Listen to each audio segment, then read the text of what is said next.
প্রায় হাজার হাজার বছর আগে প্রাচীন চীন দেশেই উৎপত্তি হয় ব্ল্যাক রাইস বা কালো প্রজাতির চালের। বিভিন্ন স্বাস্থ্যকর উপাদানে ভরপুর এই চাল একসময় শুধুমাত্র সম্রাট বা রাজ পরিবারের জন্যই ব্যবহৃত হতো। এটা ছিল একটা বিলাসবহুল খাবার। 1990 সালের পর থেকে এই চাল সকল শ্রেণীর মানুষের মধ্যে জনপ্রিয় হয়। বর্তমানে বিশ্বের বিভিন্ন দেশ ছাড়াও দক্ষিণ এশিয়ায়, মূলত ভারতে এই চাল খুবই জনপ্রিয়। উত্তর পূর্ব ভারত তথা দক্ষিণ ভারতে এই চালের পায়েস উৎসবের দিনে একটা উল্লেখযোগ্য খাবার বা প্রসাদ হিসাবে গৃহীত হয়। নমস্কার বন্ধুরা, আমি সূচনা।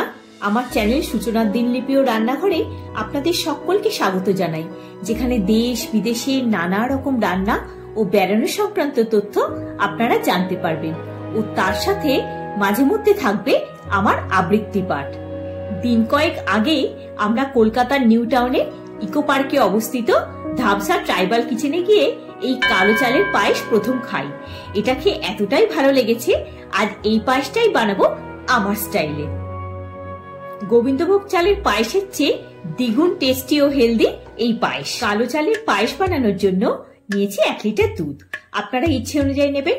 কালো চাল, কাজু, কিশমিশ, তেজপাতা আর রয়েছে আরো কয়েকটা উপকরণ।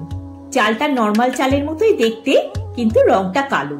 যেহেতু এই চাল অনেকটাই পরিমাণে বেড়ে যায়, তাই 1 লিটার দুধের জন্য 4 টেবিল চামচ চাল আমি নিচ্ছি। এবার জল দিয়ে ভালোভাবে চালটা ধুয়ে নিচ্ছি, যতক্ষণ না পরিষ্কার জল বেরোয়। ধোয়া হয়ে গেছে। এবার পরিমাণ মতো জল দিয়ে চালটা ওভারনাইট ভিজতে দিলাম। পরের দিন পায়েসটা করব। আগের রাতে ভিজিয়ে রাখলে চালটা ভালো হয়। যদি হাতে সময় কম থাকে সেক্ষেত্রে অন্তত 4-5 ঘন্টা ভেজালে ভালো হবে। সারা রাত ভেজানোর পরে চালটা বেশ ফুলে গেছে আর কিছুটা নরমও হয়ে গেছে। যেহেতু এটা গোবিন্দভোগ চালের মতো নরম নয়, তাই জন্য এই চাল কুকারে সিটি দিয়ে নিলে ভালো হয়, না হলে দুধটা চাল সেদ্ধ হতে হতে রিডিউস করে যেতে পারে। এই চাল ভেজানো জলটা দিয়ে কুকারে একটা সিটি দিয়ে নিচ্ছি। একটা কথা বলি, এই চাল বিভিন্ন ব্র্যান্ডের হয়, তাই যদি মনে হয় যে কয়েকটা সিটি বেশি দিতে হবে, সেক্ষেত্রে সেভাবে করবেন। একটা কড়া বসিয়ে গ্যাসের ফ্লেমটা অন করে দিলাম।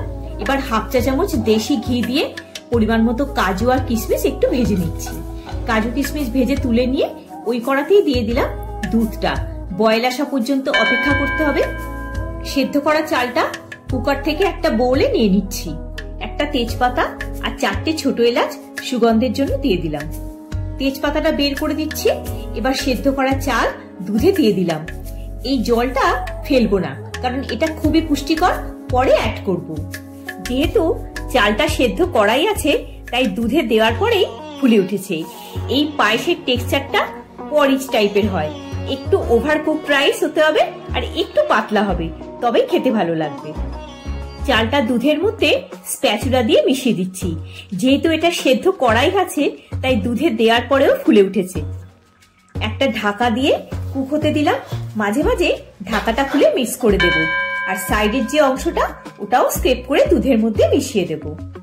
এবার যে চাল সেদ্ধ করা জলটা ওটা দিয়ে দিলাম।